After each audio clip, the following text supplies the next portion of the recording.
The people pressing wooden stakes into the mud at the edge of the marsh do not pause to consider eternity. Their hands are cracked, their feet sunk ankle-deep in black silt, still warm from the retreating flood. The work is ordinary, repetitive, almost dull in its familiarity, a rhythm learned through hunger and survival rather than ambition. They are not builders of history in their own minds. They are parents securing tomorrow, farmers marking ground that might hold barley long enough to justify staying one more season. They know only that the water came and receded, that the soil drank deeply and returned abundance, that the reeds hide fish, and that here, for reasons they cannot name, life feels less fragile than it did elsewhere. What they cannot know is that they are standing at the final edge of an ancient world that will never return. Behind them lies a past measured in footsteps and seasons, in movement dictated by rain and game, in lives light enough to abandon without regret. Ahead of them lies something heavier, something that does not move easily, something that demands memory, planning, and obedience to structures not yet imagined. The stakes they drive into the earth do more than hold back water. They mark a decision humanity has never reversed: to stay, to build upward instead of outward, to bind survival to place rather than motion. As the first channels are carved, shallow and uncertain, the land begins to change its relationship with those who walk upon it. Water no longer arrives as a visitor to be endured or fled. It becomes something to be guided, delayed, divided, controlled. And in that moment, quietly and without ceremony, control over nature becomes control over life itself. Those who understand the flow decide who eats when the floods fail. Those who remember last season's mistakes hold authority over those who do not. Memory hardens into power. Generations will pass before anyone understands what has happened. Before walls rise, before shrines grow into mountains of brick, before words are pressed into clay to count grain and measure obligation. But the transformation has already begun. The mud has accepted human intention. The water has been told where to go. The future has been anchored to a single place on the map of the world. Long after the names of these first settlers are erased by time, long after their bones dissolve back into the delta that sustained them, the consequences of this moment will still echo. Cities will rise and fall. Kings will claim divine right. Armies will march beneath banners no one here could imagine. Laws will be written, broken, rewritten. Stories will be told of floods, of gods, of heroes who seek immortality and fail. All of it traces back to this quiet decision in the marshlands, not made in triumph, not made in defiance, but made because the soil was good, the water predictable enough, and the hope of staying outweighed the fear of what staying would cost. Civilization does not begin with crowns or temples or riding. It begins when leaving is no longer the answer. Hey there, I'm glad you're here. Today, I'll be walking you through the complete story of humanity's first civilization, from the quiet marshlands where it began to the cities, empires, and ideas that still shape our world. Before we begin, take a moment to tell us where you're watching from and what time it is there. Whether it's early morning, late at night, or somewhere in between, you're welcome here. Settle in, get comfortable, and let the story unfold. The land between the Tigris and the Euphrates is not defined by its boundaries, but by its instability. In the millennia before 6000 BC, it is neither river nor plain in any permanent sense. It exists in states of becoming. Each spring, meltwater from the Taurus and Zagros mountains swells the rivers beyond their channels. Water spreads outward across the low country, filling shallow basins, dissolving paths, and erasing the distinctions between ground and stream. By early summer, the floods withdraw, leaving behind a skin of fine silt that darkens under the sun and cracks as heat tightens the earth. In winter, cooler temperatures slow evaporation, allowing moisture to linger below the surface, sustaining reeds and palms, whose roots reach deeper than the eye can see. Human life adapts to this uncertainty long before it attempts to shape it. For generations beyond counting, small groups move through the marshes and higher ground, following patterns that favor flexibility over possession. Camps are temporary because permanence invites risk. Tools are light because movement remains essential. Knowledge is preserved not in structures, but in observation. The timing of bird migrations, the smell of wet soil before floodwaters arrive, the way fish gather in newly formed channels where the land briefly becomes generous. These communities understand the rivers as forces that must be read rather than resisted. Floods bring life and destruction without distinction. A season of abundance can be undone in days. Drought arrives without warning and lingers without mercy.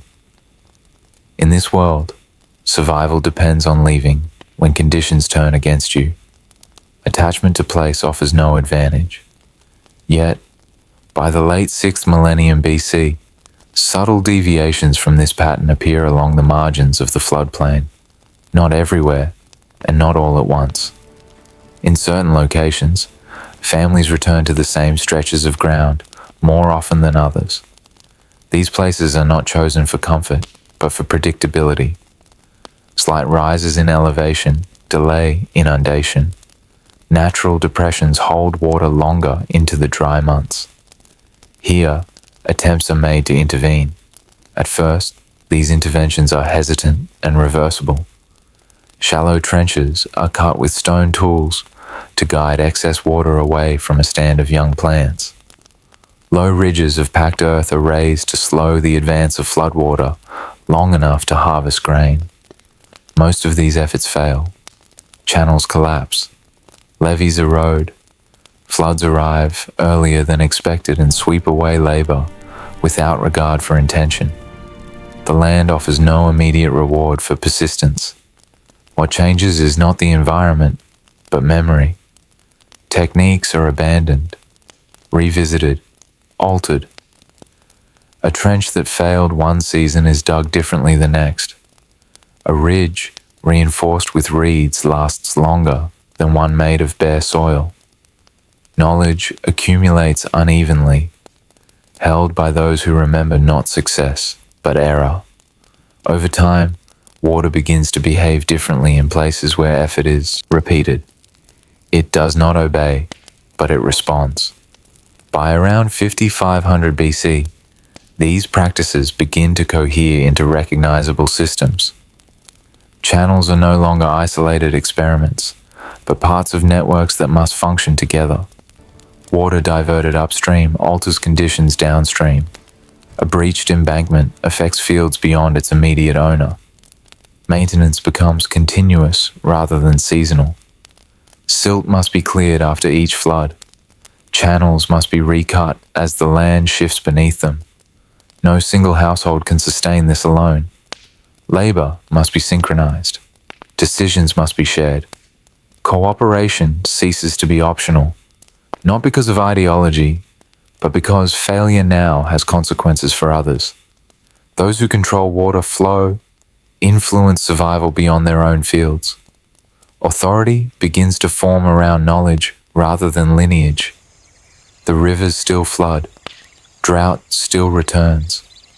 But human effort now remains inscribed on the landscape between seasons. Channels persist. Embankments mark intention. The land begins to carry the memory of human presence even when people step away. Leaving becomes harder. Returning becomes uncertain. The choice to stay, once temporary, begins to repeat itself often enough to feel deliberate. Nothing announces this transformation. There are no walls, no temples, no names recorded. only the slow tightening of necessity as survival becomes bound to maintenance, and maintenance binds people to place. By approximately 5300 BC, the southern delta no longer empties completely between seasons. Human presence, repeated often enough in certain places, begins to leave traces that endure beyond a single cycle of flood and retreat. These traces do not yet announce themselves as permanence. They remain vulnerable to water, heat, and neglect.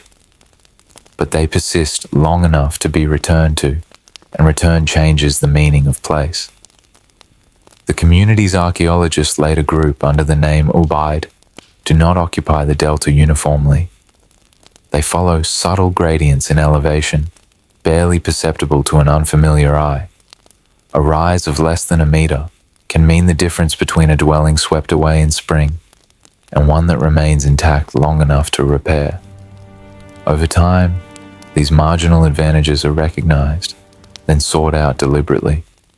Settlements cluster on these slight elevations, not because they are safe, but because they are safer than the alternatives. Villages begin to rise on platforms of packed earth, built incrementally rather than all at once. Soil is gathered from surrounding areas, carried in baskets, compacted, and reshaped after each flood. The work is repetitive and never finished. Each season reveals weaknesses, edges slump, surfaces erode, yet rebuilding occurs in the same place, not because it is ideal, but because abandoning it would mean starting again without the benefit of accumulated labor. Houses are constructed from sun-dried mud brick, rebuilt as often as they are repaired. Walls thicken over time as collapsed sections are incorporated rather than removed. Floors rise as debris is leveled and covered. The village slowly elevates itself above the plain, not through design, but through endurance. What was once ground level becomes buried beneath the memory of occupation. Within these settlements, certain structures are treated differently. Not larger at first, but more carefully maintained. These communal buildings occupy central positions, rebuilt repeatedly in alignment with their predecessors. Their orientation is consistent. Their interiors remain relatively uncluttered. They serve as places where surplus is stored, where rituals marking seasonal change are performed, and where the uncertainties of flood and drought are acknowledged collectively rather than individually. These early shrines do not function as centers of power in the later sense.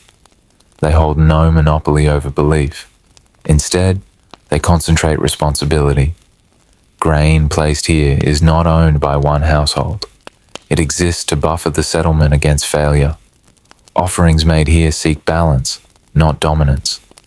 The space represents a recognition that survival now depends on coordination beyond kinship. As irrigation networks expand, the consequences of individual action extend further than before. A poorly maintained channel upstream reduces yield downstream. A delayed repair affects multiple households. Labor must be organized across the settlement. Tasks are divided by status, but by necessity. Some dig, some reinforce, some carry. The success of one depends visibly on the participation of others. Authority begins to form, not through command, but through continuity. Those who remember prior floods guide present decisions. Knowledge of when water arrives, where embankments fail, and how long fields remain saturated becomes a form of influence. This influence is fragile and revocable. It lasts only as long as memory proves reliable. Children grow up within these raised villages knowing paths that do not vanish each season. They learn where grain is stored, where water is released, where repairs are expected. Their understanding of survival differs from that of earlier generations. Movement remains possible, but no longer default. Staying demands constant labor, yet it offers predictability that wandering cannot. By the end of the Ubaid period, near 5000 BC, the delta bears the imprint of repeated habitation. Platforms rise above the floodplain. Shrines mark shared obligation. Villages persist through seasons that once erased all trace of presence. Life remains vulnerable to water and climate, but it is now interdependent. Survival belongs less to skill in departure than to discipline in remaining, and the land begins, slowly, to require it. By the early 5th millennium BC, one settlement along the southern edge of the marshlands begins to persist in ways that are not yet understood by those who inhabit it. It does not announce itself through size or fortification. It does not command surrounding territory or impose order beyond its immediate fields and channels. Its distinction lies instead in repetition. Season after season, flood after flood, people return to the same ground and rebuild in the same places. This settlement occupies a slight rise near the branching waterways that feed into the lower Euphrates. The elevation offers no protection from inundation, only delay. Floodwaters still arrive, spreading across the plain and dissolving boundaries between land and channel. But here, the water reaches its peak later than elsewhere, receding just long enough for repair rather than abandonment. Each time the settlement survives intact, long enough to be mended, the choice to remain becomes easier than the choice to leave. At the center of the settlement stands a structure that has no equivalent in nearby villages. Its earliest form is modest, a single rectangular building with thick walls and a carefully oriented entrance. It is rebuilt repeatedly, not because it collapses entirely, but because each flood leaves behind damage that demands attention. Repairs are made directly atop earlier work. Floors are relayed higher. Walls are thickened rather than replaced. Over generations, the building rises not by design, but by accumulation. This structure is associated with Enki, the deity connected to fresh water, fertility, and knowledge that lies beneath the surface of things. The association reflects experience rather than theology. Life here depends on springs that emerge unexpectedly, on channels that function only when understood and maintained, on the ability to anticipate rather than react. The shrine becomes a place where these uncertainties are addressed collectively through ritual, offering, and preservation. Gradually, the building assumes functions beyond devotion. Grain harvested from nearby fields is brought inside its walls, not as private property, but as shared reserve. The same thick walls that enclose ritual space also protect surplus from moisture and pests. When floods destroy outlying fields or drought reduces yields, food stored here sustains the settlement long enough to recover. What survives is not merely grain, but the decision to remain. As storage increases, memory begins to fail. Contributions are no longer small enough to recall without error. Distribution during scarcity invites dispute. Decisions made one season must be justified the next. At first, this burden is carried by individuals whose experience spans many years. But as generations overlap and quantities grow, memory alone proves insufficient. Small clay objects begin to appear, shaped and marked to represent measures of grain or livestock. These objects are stored within the precinct of the shrine. Later, impressions are pressed into soft clay to record transactions and obligations. These marks do not represent speech or story. They stand for quantities, for promises made and fulfilled. When dried, they preserve decisions beyond the lives of those who made them. Authority begins to gather where these records accumulate, not because it is claimed, but because it is needed. Those who oversee storage determine timing of release. Those who maintain records resolve disputes by reference rather than persuasion. Decisions once renegotiated each season become fixed in material form. The shrine becomes a point of coordination where water, labor, surplus, and memory converge. By around 4500 BC, this settlement has acquired a gravity that draws activity inward. Artisans work nearby. Labor is organized according to need rather than kinship alone. The building at the center now stands atop a raised platform, formed by centuries of rebuilding. Its presence is visible across the flat landscape, a whitewashed mass rising from reed and water. No boundary has been crossed deliberately. No new order has been named. The people of this place continue to live as they always have, digging channels, repairing embankments, offering to the God who governs water and wisdom. Yet the conditions of their survival have changed. Leaving now means abandoning stored grain, established channels, accumulated labor, and recorded obligation. Staying demands maintenance, coordination, and submission to systems that outlast any single life. Without knowing it, humanity has begun to live inside structures of its own making, structures that persist, constrain, and organize existence. The settlement will later be called Eridu. For those who live within it, it is simply the place that remains. By the middle of the 4th millennium BC, the inner workings of the largest settlements begin to strain under their own success. Grain moves in volumes no individual can oversee alone. Labor is summoned, assigned, dismissed, and resummoned across seasons that no longer resemble one another. Storage rooms are emptied, and refilled, sometimes before the memory of the previous cycle has faded. The system holds, but only just. Within the precincts that anchor these cities, the counting never stops. Measures of barley are scooped, leveled, weighed, and poured again. Oil is transferred from jar to jar. Livestock is tallied at gates and pens. At first, numbers are carried in voice and gesture. Hands signal quantity. Words confirm agreement. Witnesses observe and remember. Yet memory frays as scale increases.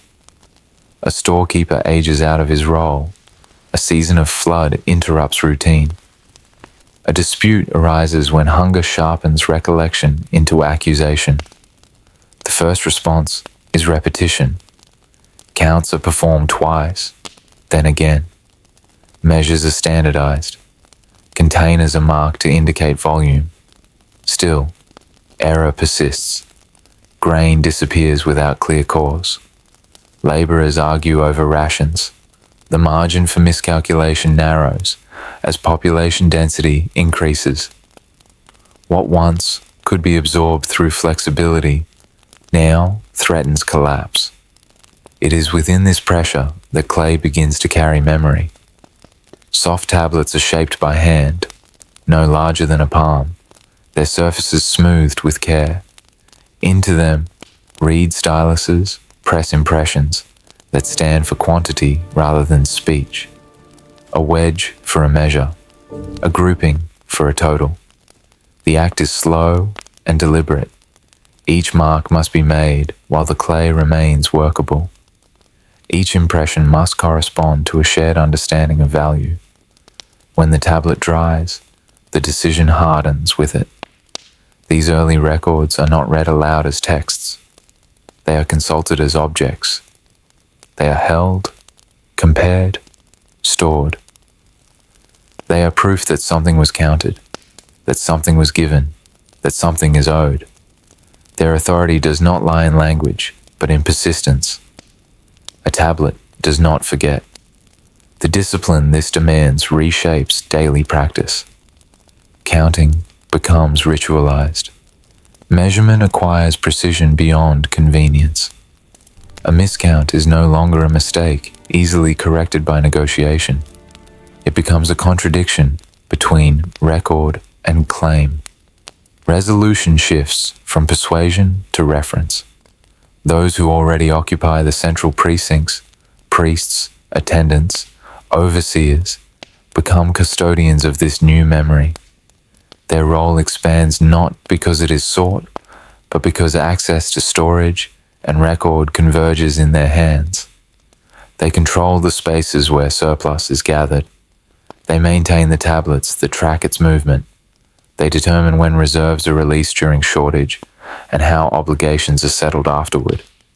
Justice begins here, not as principle, but as practice. A dispute over grain is resolved by consulting prior records. A conflict over labor is settled by recalling how similar claims were handled before. Decisions accumulate, unevenly but persistently.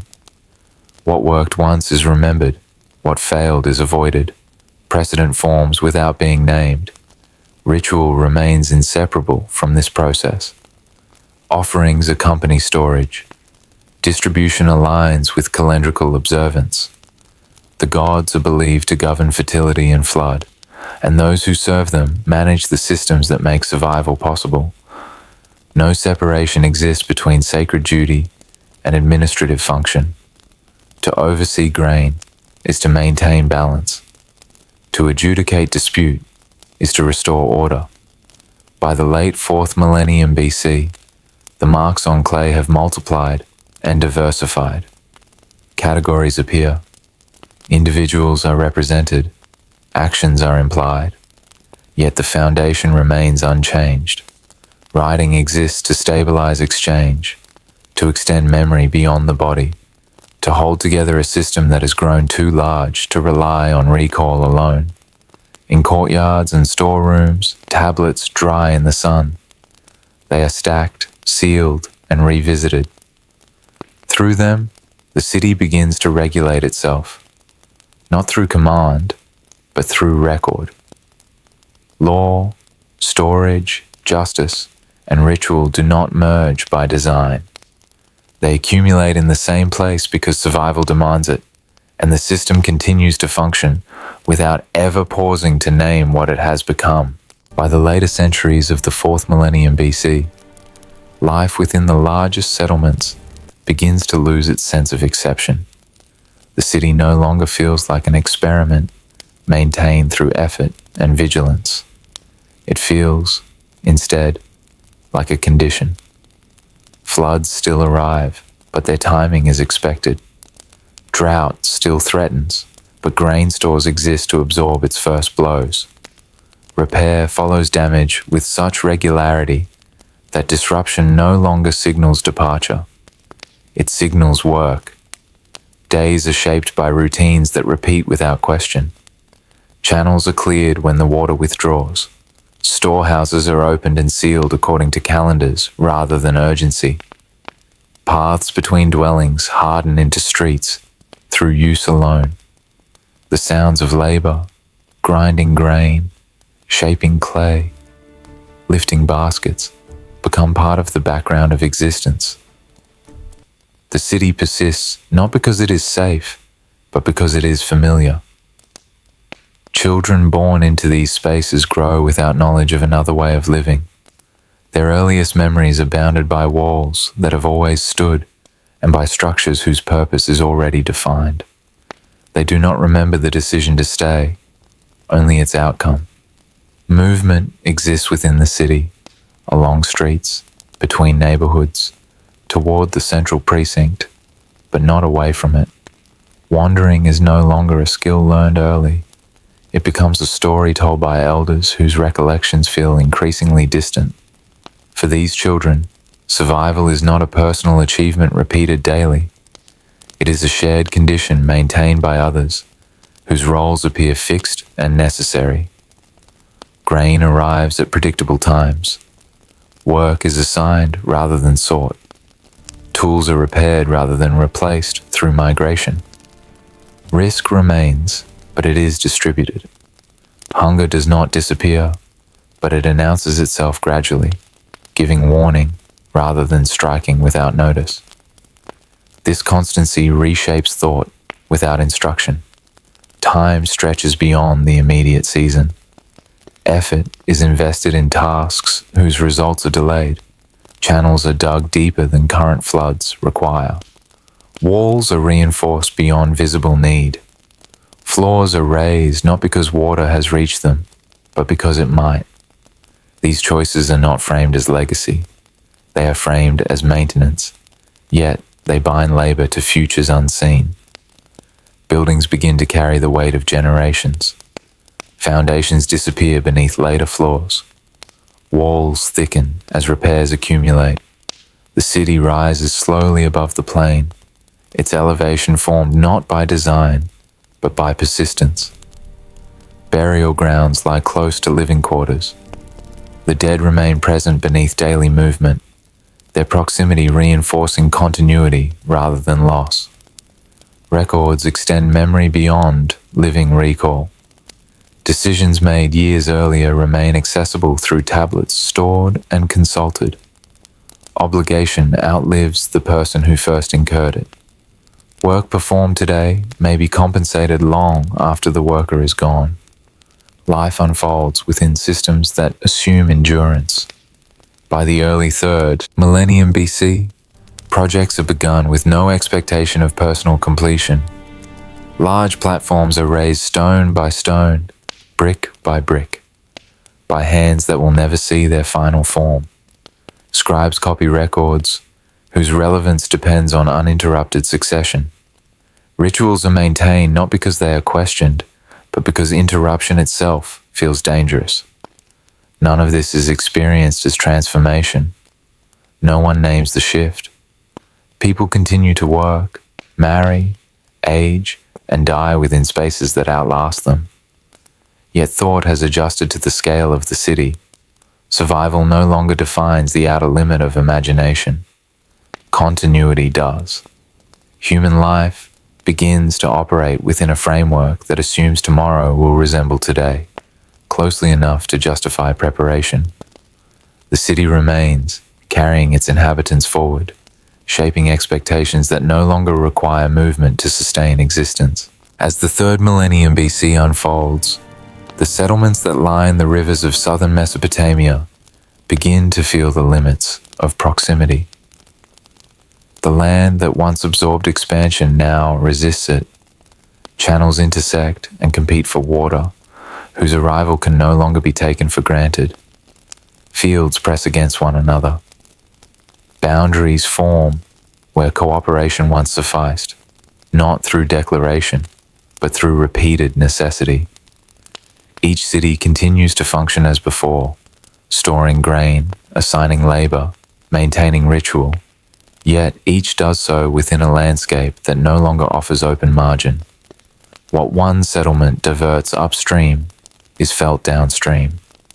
What one city stores in abundance reduces availability elsewhere.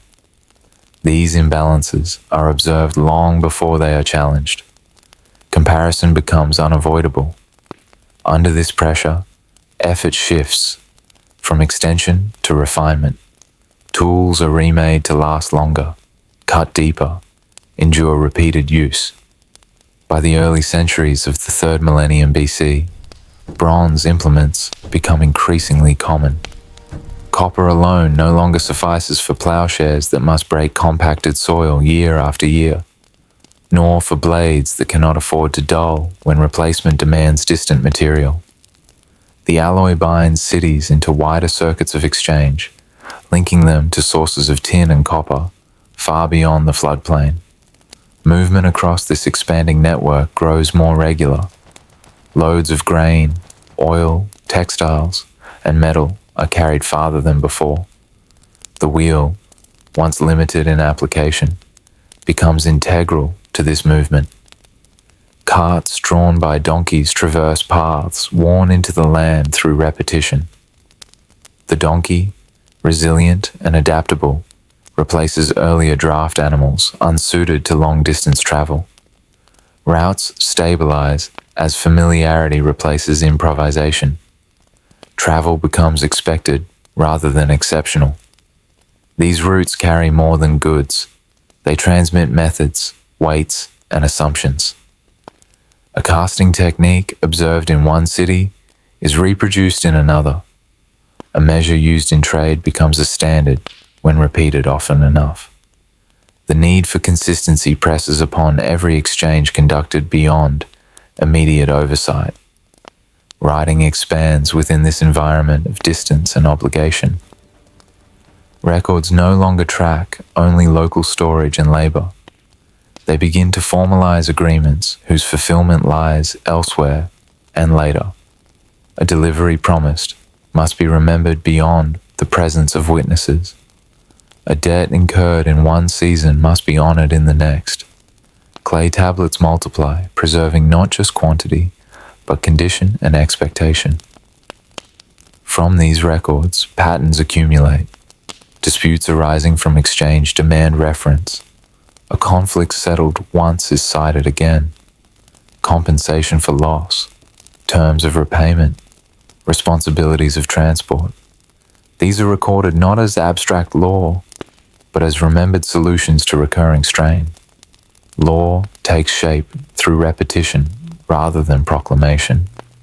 Mathematics grows alongside this expansion, grounded in necessity rather than theory.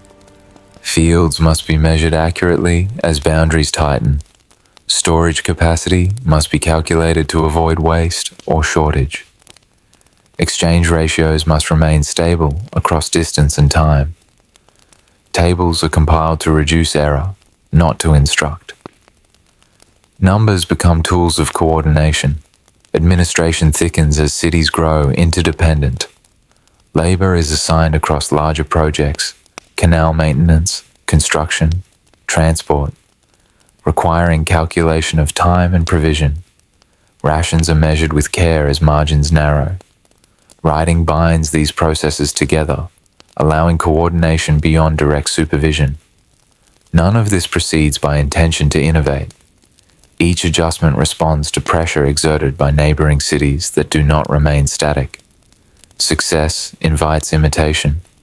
Failure warns against delay. Competition sharpens practice without requiring open conflict. The cities observe one another closely, adapting quietly to remain viable within a landscape that no longer forgives stagnation. By the middle of the 3rd millennium BC, urban life in Mesopotamia operates within a shared field of constraint and response. Tools, transport, record keeping, calculation, all evolve under the weight of proximity. Writing extends into law, mathematics, and administration, not as separate disciplines, but as overlapping responses to the same condition, the need to hold together systems stretched across land, time, and obligation, without pause and without end. As the 3rd millennium BC advances, the balance that once centered the life of the city within its sacred precincts begins to loosen, not through challenge, but through exposure. The city has grown dense with labor, storage, and movement. Its fields extend farther from its walls. Its herds graze at greater distances. Its workers travel daily along routes that cannot be watched at all times. What has been accumulated must now be protected across space. At first, loss appears as interruption rather than threat. A shipment of grain does not arrive. Livestock disappears from a pasture that lay beyond the reach of the last flood. A work crew returns short one man. These events are absorbed through redistribution and ritual, treated as misfortune rather than aggression. The systems designed to manage uncertainty are stretched, but they hold. As similar losses recur, the pattern becomes harder to ignore. The vulnerability of movement between field and city, between canal and storehouse becomes apparent. Negotiation and offering prove ineffective against force that arrives without warning and withdraws before response can be organized. In moments of immediate danger, coordination matters more than ritual. Those accustomed to directing large groups for construction and maintenance begin to direct bodies in defense. They know the paths, the gates, the points where a line can hold and where it will break. Their authority lasts only as long as the threat remains, dissolving back into the city's ordinary rhythms once safety returns. Yet, safety does not return for long. By the early centuries of the 3rd millennium BC, roughly after 2900 BC. The intervals between disruption shorten. Readiness becomes a habit rather than a response. The same men are called upon again and again to organize resistance. Their familiarity with command deepens. Others defer to them without ceremony. What was temporary becomes familiar through repetition. Walls rise where none existed before. Not symbolic enclosures, but thick constructions of mud brick designed to delay and channel movement. Their construction requires sustained labor, redirected from other tasks. Gates appear at controlled points. Towers provide vantage over flat land that offers little concealment. The city alters its shape to accommodate defense. Within these walls, groups of men begin to train together, not formally, but through repetition of shared action. They learn to move as units rather than individuals, to hold position, to advance and withdraw in coordination. Equipment grows more uniform out of necessity. A shield that fails weakens the line. A spear of improper length disrupts formation. Consistency proves as important as strength. When conflict ends in success, survival is not interpreted as chance. The gods, who govern flood and fertility, are understood to govern fortune as well. Victory confirms balance. The leader under whom it was achieved gains legitimacy without proclamation. His effectiveness is taken as evidence that the city's order remains aligned with divine will. Ritual responds to outcome rather than guiding it. Offerings are made in gratitude. Failures are attributed to neglect or imbalance. The distinction between sacred authority and martial command blurs, not through replacement, but through proximity. The war leader stands closer to decision-making. His presence persists after conflict subsides. By the middle of the 3rd millennium BC, in cities such as Lagash and Ur, this pattern has hardened. The title of Lugal comes to designate one whose authority extends beyond emergency. He commands labor for walls and canals alike. He presides over judgment when disputes threaten stability. He leads in war and remains in peace. Kingship does not erase the priesthood or the systems of record and redistribution that preceded it. It settles into them, adding weight where force has become unavoidable. Victory continues to be read as divine approval, not because belief has changed, but because outcome has become inseparable from survival. The city adjusts without announcement. Authority now rests where coordination, protection, and result converge. What began as a response to vulnerability becomes an accepted condition, maintained through repetition, justified through success, and sustained without need for explanation. Along the lower courses of the rivers, where canals branch and rejoin across a flat and easily altered landscape, proximity tightens the relationship between cities that cannot move away from one another. Lagash and Umma lie close enough that a single diversion of water reshapes harvests on both sides. Kish and Uruk stand within reach of the same routes that carry grain, livestock, and men. The land offers little concealment and no excess. Every adjustment is felt. At first, disagreement takes the form of correction. Boundary markers are reset after floods erase them. Canal mouths are cleared or narrowed to restore prior flow. Oaths are sworn before gods, whose jurisdiction extends across fields and channels. These measures assume continuity. They presume that precedent will hold, if properly renewed. Over time, precedent proves fragile. A canal repaired by one city alters the flow at a critical moment for another. A marker restored is moved again when memory favors a different claim. Each correction requires another. What was once exceptional becomes frequent enough to anticipate. Labor is redirected from maintenance to readiness. Men are assembled not for attack, but for presence. They stand along canals and field edges as warning. Tools meant for clearing silt are carried longer into the day. When violence occurs, it is brief and localized. A skirmish ends with withdrawal and renewed negotiation. The system absorbs the shock. By the middle of the 3rd millennium BC, this absorption falters. Repeated contests over the same ground exhaust mediation. Mobilization becomes familiar. Units move together, not to raid indiscriminately, but to hold space long enough to assert claim. Victory matters because it fixes what argument cannot. In Lagash, during the reign of Akhenaten around 2450 BC, this logic is given durable form. A stone monument is raised to record the outcome of conflict with Umma. The stele of the vultures does not dwell on lament.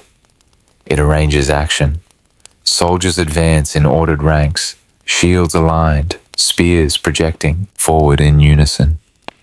The enemy appears not as individuals, but as a mass broken and bound. Above the human sequence, the god Ningirsu appears, larger than scale permits, casting a net over captives. The image does not suggest deliberation. It presents outcome as alignment. What occurred is shown as the restoration of order, not the result of chance or excess. The stele functions as boundary marker as much as memorial. It fixes claim through image and inscription. It preserves sequence so that it may be referenced when memory falters. War is recorded alongside canals and dedications, occupying the same register of civic activity. Other cities observe and respond. Umma does not accept the claim, but adapts its methods. Kish asserts authority through precedent and reputation. Uruk relies on scale and organization. Each adjusts posture according to outcomes preserved in stone and clay. Campaigns follow seasons. Treaties are sworn, violated, and re-sworn with altered terms. Within this cycle, the gods are present through procedure. Oaths are taken before them. Victories are dedicated to them. Defeats prompt ritual correction. Divine favor is not debated. It is inferred from result and reinforced through offering. Conquest does not stand apart from belief. It is enacted within it. Bodies on the field are arranged, counted, and left unnamed. The record does not ask who suffered. It shows who held. Order is the measure. Disorder is corrected. The landscape records this repetition. Canals are redirected. Fields are abandoned and reclaimed. Walls rise and are repaired. Each generation inherits claims preserved in stone and clay, and the means to pursue them. The cycle continues, not because it is chosen, but because the system now depends on it. As the 3rd millennium BC unfolds, the divine world known to the cities of southern Mesopotamia grows more crowded, not through invention, but through accumulation. New names are not created to replace old ones. They appear alongside them, invoked in response to specific failures, dangers, and uncertainties that older powers no longer seem sufficient to contain. In earlier generations, a small number of divine forces could be appealed to for the broad necessities of life, water, fertility, protection. Now, life within the city unfolds across too many intersecting risks for such generality. A canal fails while the fields remain fertile. A harvest succeeds while trade collapses. Victory in war coincides with disorder at home. Experience fractures expectation, and belief fractures with it. Enlil rises in prominence where authority must be imposed rather than negotiated. He is invoked when decisions affect more than one city, when command must override local adjustment. His presence is associated with wind, storm, and decree, forces that arrive from beyond immediate control and reorder what lies beneath them. Temples dedicated to him are placed at distance from daily labor, elevated and imposing, reflecting a power that does not dwell among the routines of survival. Enki remains bound to places where life is managed rather than commanded. His domain encompasses fresh water, fertility, and the kinds of knowledge that prevent catastrophe without spectacle. Springs, channels, crafts, and subtle interventions fall under his care. When balance is restored quietly, when disaster is averted rather than defeated, Enki is credited. His cult remains close to the mechanisms of daily life, embedded in the work of maintaining systems already in motion. Inanna occupies ground that neither Enlil nor Enki fully governs. Her presence grows in spaces where boundaries blur between fertility and violence, abundance and destruction. She presides over transformation, over moments when order is overturned and remade. Her temples draw gatherings marked by intensity rather than regularity. She is invoked in war and celebration alike. Her favor sought where outcomes are volatile and reversal is possible. Her spread across cities reflects forces that resist containment, even as specialization advances. Around these figures, additional gods acquire sharper identities. Some preside over justice, invoked when disputes require resolution beyond compromise. Others govern healing, agriculture, the sun, the moon, each addressing vulnerabilities made visible by urban life. Their roles overlap at first. Offerings are made to several powers for the same concern. Success is attributed broadly. Failure prompts reassessment. Over time, patterns emerge through repetition. Certain appeals are answered more reliably than others. Certain rituals align more closely with desired outcomes. Domains begin to settle, not through decree, but through practice. The pantheon thickens, organized less by theology than by usage. This divine ordering begins to resemble the city itself. Authority is distributed across specialized roles. Jurisdiction is defined by function. Hierarchies form without erasing overlap. Gods preside over spheres that correspond to irrigation, justice, warfare, fertility, and knowledge, because these are the pressures that structure survival. Belief adjusts to match the systems it must sustain. Ritual becomes procedural. Offerings are directed with care. Festivals mark specific obligations. When imbalance occurs, it is traced to neglect within a particular domain. Correction follows diagnosis. The gods are not distant explanations for existence. They are mechanisms through which it is managed. By the middle of the 3rd millennium BC, the pantheon stands as dense and interdependent as the society that sustains it.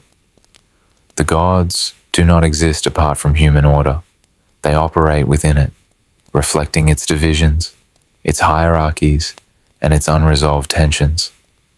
Belief remains active, responsive, and incomplete, carried forward through ritual and repetition, without need for final coherence and without pause. Long before the flood is given fixed form in clay or verse, it exists as accumulation of memory along the rivers. Each generation knows that water does not simply nourish. It overwhelms. It arrives early or late, higher than expected, heavier than prepared for. Canals fail despite care. Embankments dissolve under pressure, applied far upstream. The land that sustains life can erase it without warning. Within this environment, stories gather around what has been seen more than once. Entire settlements lost. Fields buried beneath silt, too thick to recover. Survivors arriving from higher ground, with no record of what stood before. These memories circulate quietly, carried through ritual speech and seasonal observance, reshaped each time they are told. By the 3rd millennium BC, the flood has taken on a recognizable shape.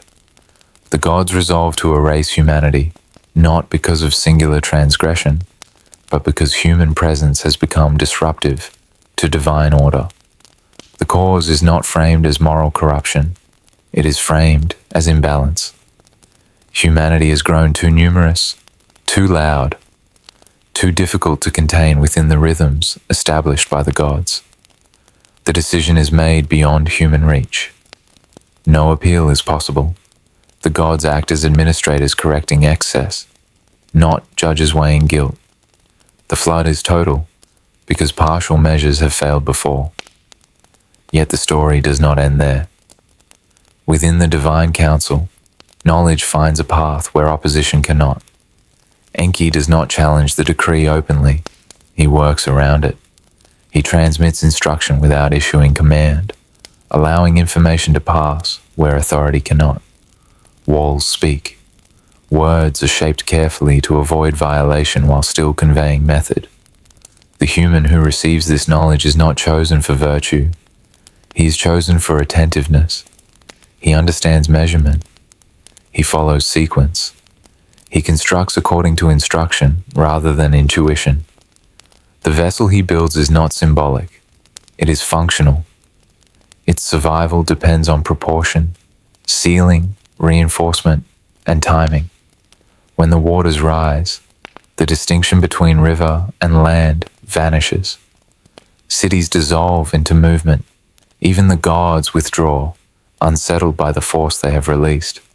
They gather above the flood, distant from its consequence, discovering that their correction exceeds anticipation. When the waters recede, survival is revealed not as reward, but as remainder. What persists does so because it was prepared. Sacrifice follows, not as celebration, but as recalibration.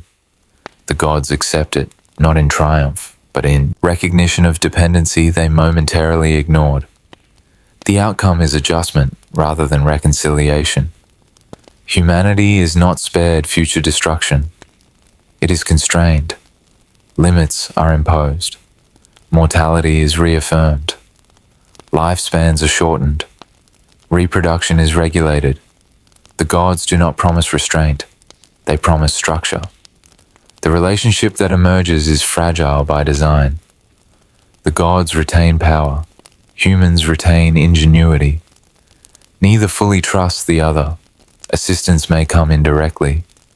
Destruction may return without negotiation. Survival remains possible, but never assured.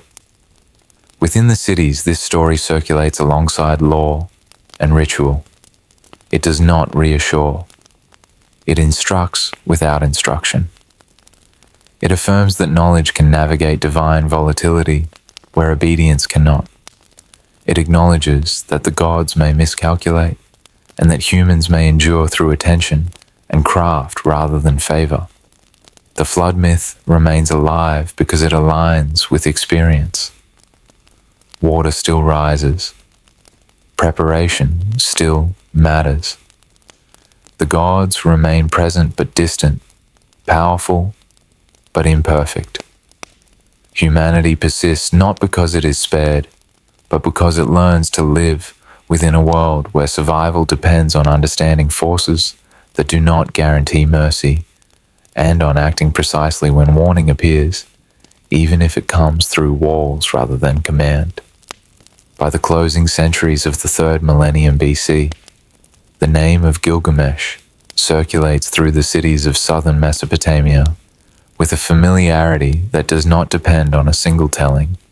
He appears in king lists, remembered as one who ruled Uruk long before the present generation, long enough ago that the boundaries between record and story have softened. His deeds are not preserved in one voice, but in fragments repeated across time, recited in courts, temples, and gathering spaces where memory is shaped by use. These early accounts do not present him as exemplar. They preserve excess. Gilgamesh is remembered as powerful beyond proportion, born of human and divine lineage, strong enough to dominate the city he governs. His authority is real, and so is the strain it imposes. Uruk endures under his rule, yet it suffers. Walls rise. Labor is extracted. Order is maintained, but at cost. Kingship appears here not as harmony, but as imbalance held in place by force. Against this imbalance, another figure enters the tradition. Enkidu is not introduced as companion, but as counterweight. Formed outside the city, shaped by wilderness and animal life, he embodies a strength untouched by law or wall. His movement into human society is disruptive. He must be separated from the world that sustained him in order to stand beside Gilgamesh. Civilization claims him through initiation rather than consent. Their meeting is remembered as collision rather than union. They test one another physically before they recognize equivalence. When they act together, they do so not in service of moral aim, but in pursuit of reputation and proof. They challenge what lies beyond the city, forests guarded by divine beings, creatures whose existence marks the limits of human reach. Their success confirms ability, not wisdom. The tradition does not linger on triumph. It turns instead toward consequence. Enkidu's decline enters the story gradually. Strength gives way to stillness. Movement becomes effort. The body that once resisted Gilgamesh no longer resists time. His death is not heroic. It is prolonged, observed, and unavoidable. The gods do not intervene to save him. They affirm the order they have established. Mortality asserts itself without explanation. Gilgamesh responds not with acceptance, but with refusal. He does not mourn in ritual alone. He leaves the city entirely, abandoning the structures that once defined him. His journey does not seek knowledge for its own sake. It seeks exemption. He pursues the one human said to have crossed the boundary he now fears, the survivor of the ancient flood. The path he follows strips him of the qualities that once sustained authority. He travels without command. He waits. He endures fatigue, delay, and denial. Each trial reveals limitation rather than potential. The survivor he seeks offers no technique that can be replicated. Immortality appears not as reward for effort, but as anomaly that cannot be reproduced. Even the object that promises renewal fails to remain in his possession. It is lost not through violence or betrayal, but through ordinary neglect. Time reasserts itself through the smallest lapse. When Gilgamesh returns to Uruk, the city remains. Its walls still stand. Its people continue their work.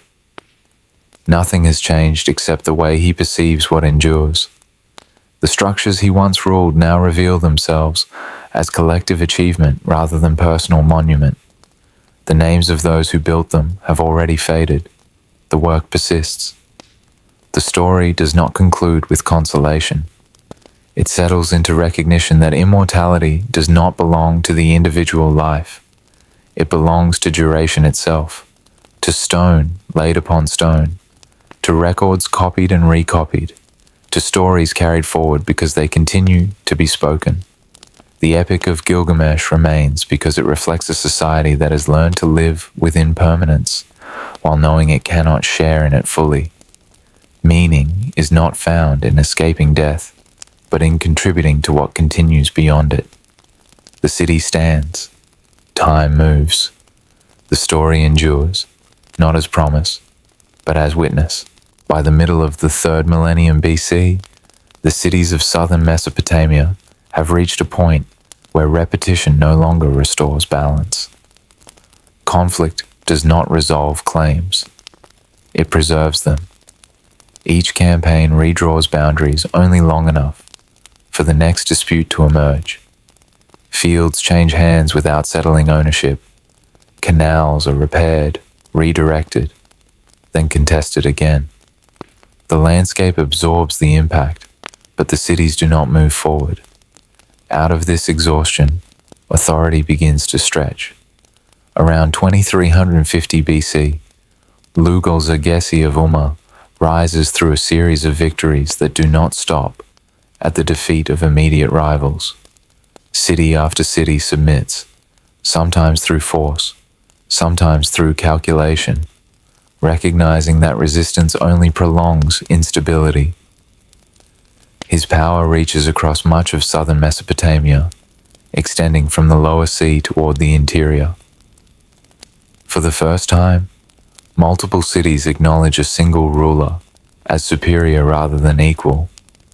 This authority does not replace the city. Temples remain active. Local gods continue to receive offerings. Administrators remain in place.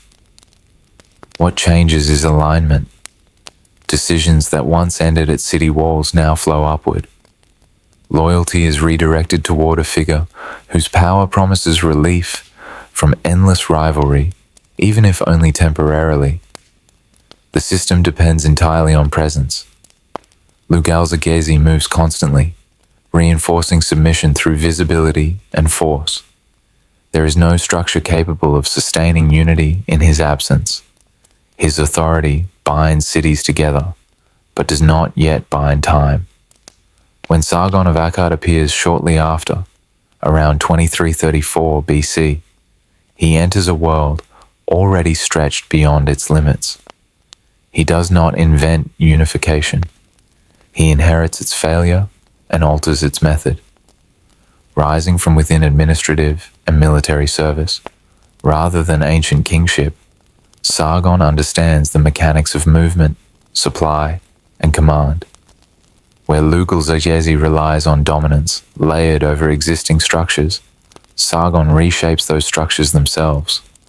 After defeating Lugal-Zaggisi, Sargon extends control beyond the southern cities into regions linked previously by trade, rather than rule. This expansion forces a change in how power is sustained. Armies can no longer be assembled only when danger arises. They must be maintained continuously. Soldiers are provisioned directly, supplied from centralized stores, and sent far from their homes. Service becomes occupation rather than obligation. This transformation is costly. Grain must be extracted regularly. Labor must be diverted from fields to sustain force. Resistance grows where extraction feels distant and impersonal. Authority must be asserted repeatedly to remain credible. Administration adapts under the same pressure. Local rulers give way to appointed governors whose loyalty is personal rather than civic. Records are duplicated and transmitted. Seals replace memory. Orders move outward from a center that few will ever see. The ruler's name travels farther than his body. Yet destruction is avoided where possible. Sargon does not erase local practice. He preserves temples, honors regional gods, and adopts administrative systems already proven effective. Sumerian remains the language of record, even as Akkadian spreads in speech and command. Law, ritual, and accounting continue, altered but intact. This coexistence is not benevolence, it is necessity. An empire that governs difference must absorb it. Uniformity would fracture what has only just been held together. Across the territories now bound under Akkad, customs mingle. Artistic forms cross boundaries. Deities acquire new epithets. Administrative habits travel alongside soldiers and officials. Cultural fusion unfolds through repetition rather than decree. The empire functions as experiment. It reveals how far authority can extend when supported by permanent force and centralized administration.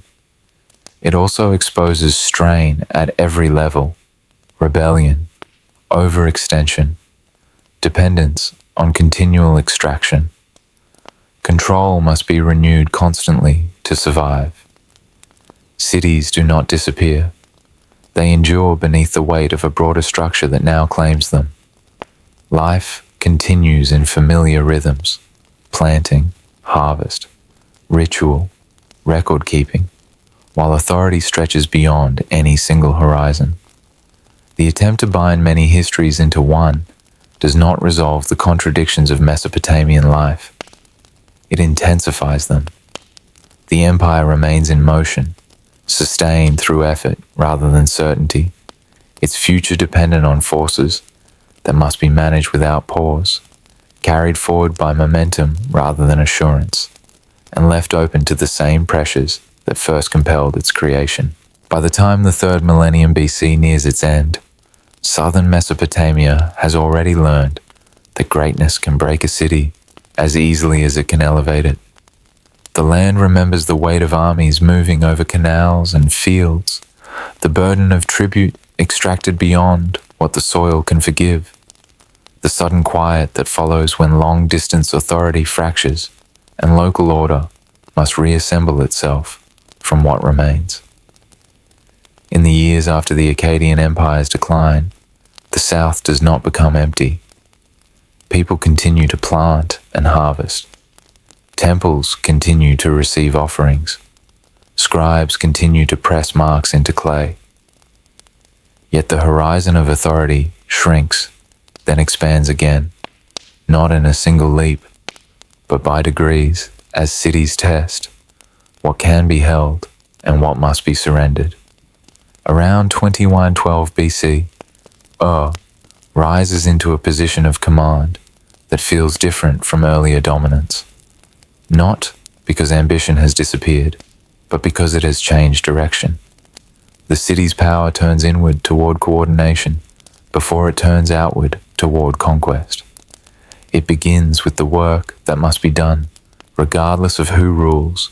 Canals must be cleared, dikes reinforced, fields measured, storehouses protected from damp and theft. These tasks are older than kings, yet they become the foundation of kingship again.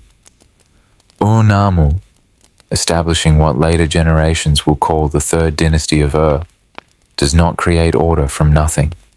He consolidates it. He binds it to procedures that can be repeated. Decisions that once depended on the temperament of a local official begin to depend on record, seal, and precedent. The city does not simply command, it accounts. In the storerooms and courtyards of administrative precincts, clay is shaped into tablets in numbers too great to be dramatic, but too constant to ignore.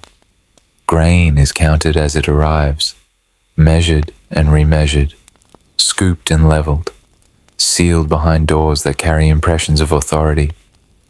Oil is portioned into jars whose volumes are known, not because they are beautiful, but because inconsistency produces dispute.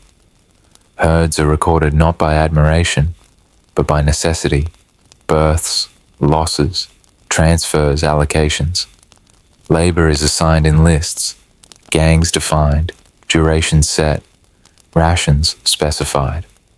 It is not the size of a single record that overwhelms. It is the unending accumulation of them.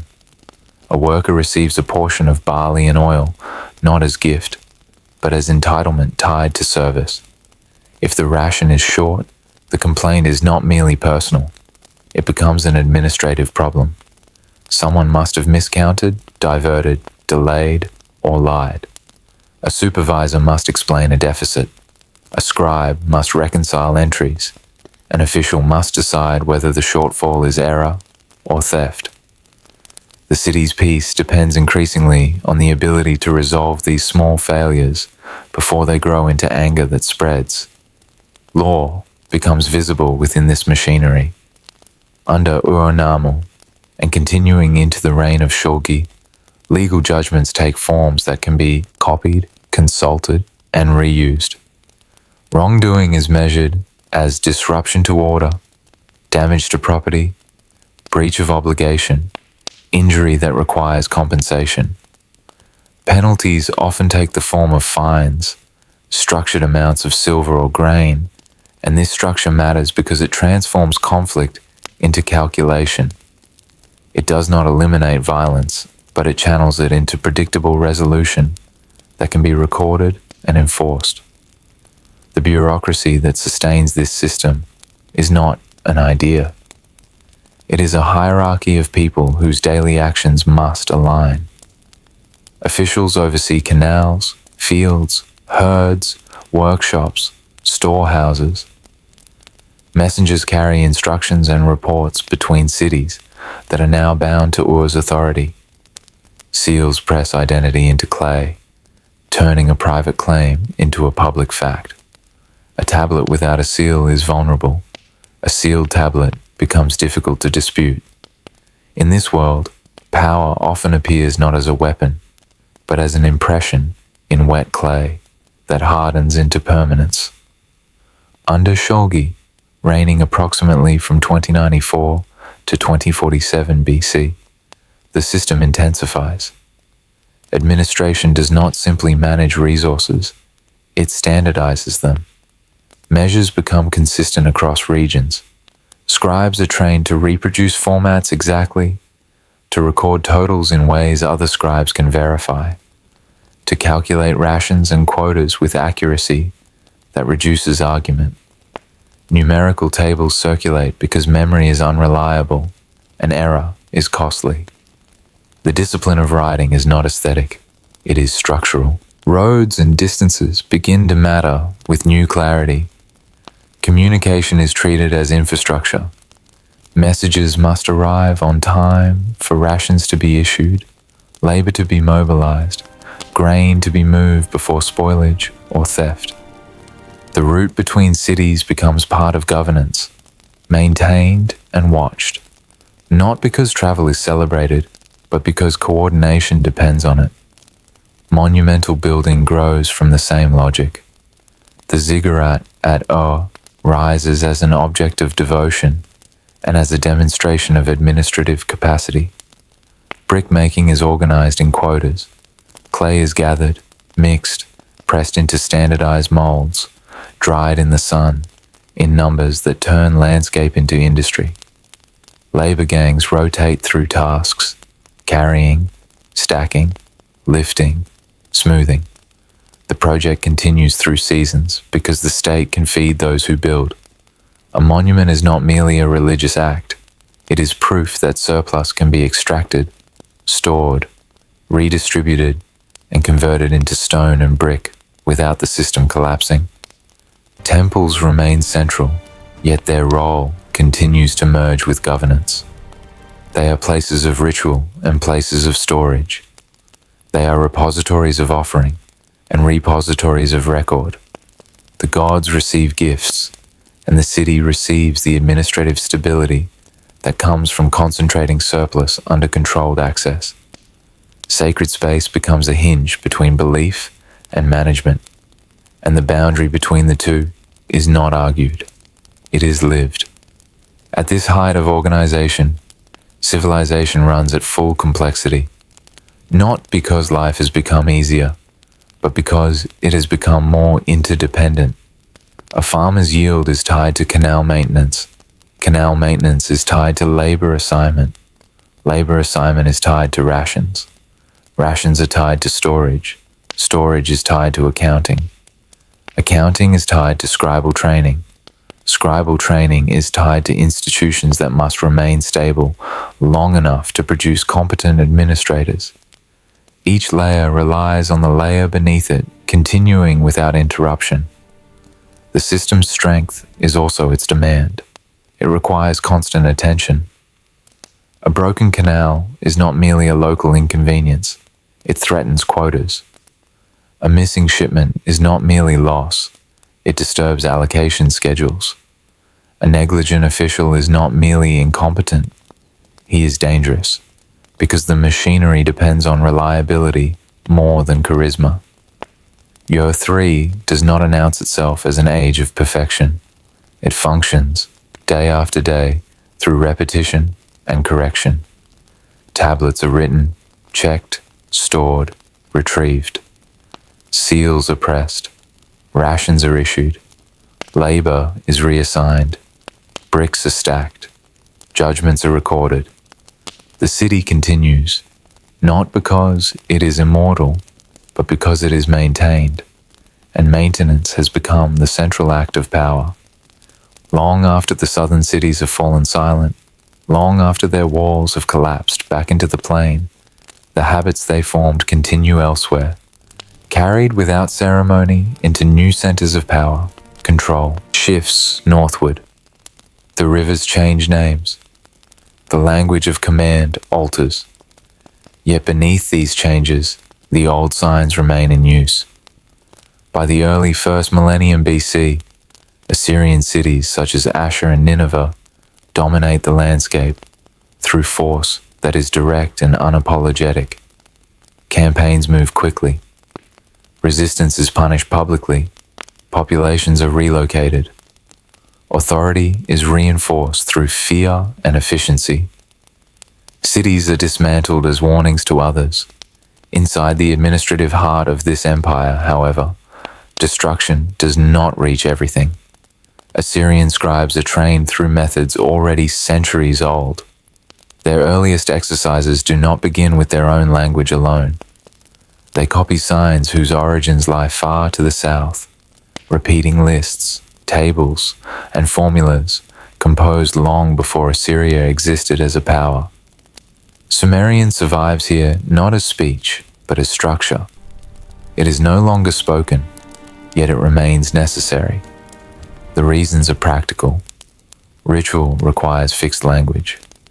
Calculation depends on inherited systems that work. Law relies on precedents that have proven durable. Scribal training depends on texts refined through generations of correction. What functions is preserved, regardless of origin. Clay tablets continue to be formed, dried, and stored. They record omens, contracts, inventories, and correspondence. Among them circulate older compositions, copied not because they are ancient, but because they are useful. Hymns shape ritual. Myths encode relationships between gods and kings. Mathematical tables allow calculation without debate. Medical texts preserve treatments tested over time. By the 7th century BC, under the reign of Ashurbanipal, this accumulation is gathered more deliberately. Tablets are collected from across the empire, brought to Nineveh, arranged, copied again. The king presents himself as learned, but learning here is inseparable from control. Knowledge is another resource to be centralized. Within these collections appear voices from the deep past. Flood narratives are preserved.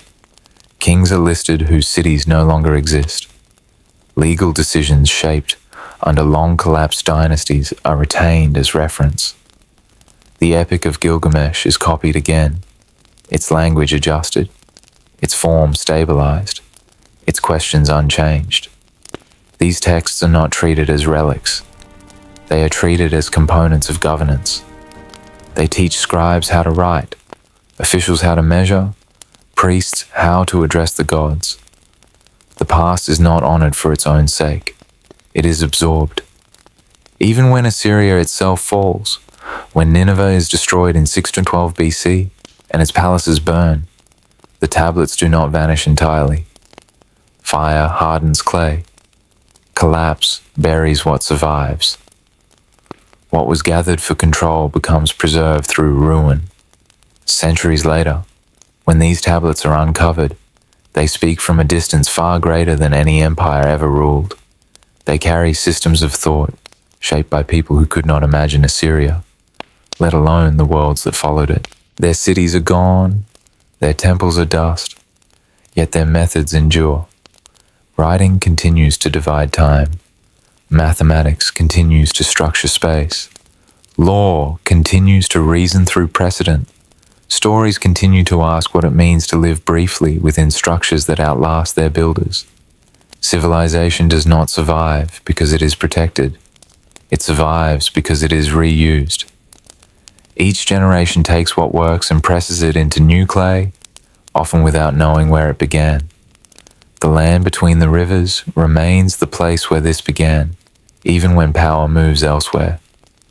The cradle does not disappear when those who shaped it are gone. It remains wherever their ideas are still written, still counted, still recited, carried forward quietly by hands that do not remember the names of the first builders, yet continue to live within the forms they left behind, while time moves on without pause. Thank you for watching this story until the end. If you found this one captivating, you're in for a treat with the next one. It's just as fascinating, if not more, than you could ever imagine. Don't miss out. Click on the image on your screen now to dive into the next adventure.